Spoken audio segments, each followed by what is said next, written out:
আসসালামু আলাইকুম রহমতুল্লাহ। একজন বৃদ্ধ পিতা পার্কে বসে আছেন এবং তার পাশে বসে বসে আছেন তার একমাত্র পুত্র। হঠাৎ একটি পাখি এসে গাছের ডালে বসলেন। বৃদ্ধ পিতা তার ছেলেকে বললেন, ওটা কি? ছেলে উত্তর দিলেন, বাবা, ওটা চড়ুই পাখি। বৃদ্ধ পিতা আবার জিজ্ঞেস করলেন যে, বাবা, ওটা কি? ছেলে বললেন, বাবা, আমি তো বললাম এটা চড়ুই পাখি। বৃদ্ধ পিতা আবার কিছু না বলে বললেন যে, ওটা কি? তখন তার ছেলে বিরক্ত হয়ে বললেন, বাবা, আমি তো বললাম, তুমি বারে বারে একই প্রশ্ন কেন করো? ওটা চড়ুই পাখি।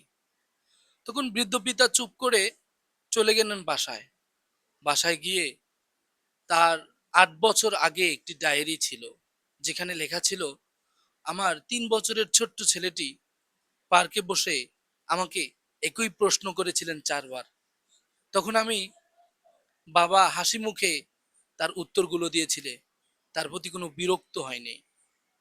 কিন্তু আজ বাবা জিজ্ঞেস করেছিল, ছেলে ২ বার উত্তর না দিতেই ছেলে বিরক্ত হয়ে গেল। এটাই হচ্ছে আমাদের বাবাদের প্রতি ভক্তি ও শ্রদ্ধা। আমরা আমাদের বাবাদের প্রতি শ্রদ্ধা করতে জানি না। আমাদের এই সমাজের ছেলেরা বাবাকে শ্রদ্ধা এবং তাদের সঠিক মর্যাদা দিতে জানি না। এই ভিডিওর মাধ্যমে আমি বলবো, যাদের বাবা আছে, আমরা অবশ্যই বাবাকে শ্রদ্ধা এবং সম্মান করব। ধন্যবাদ সবাই।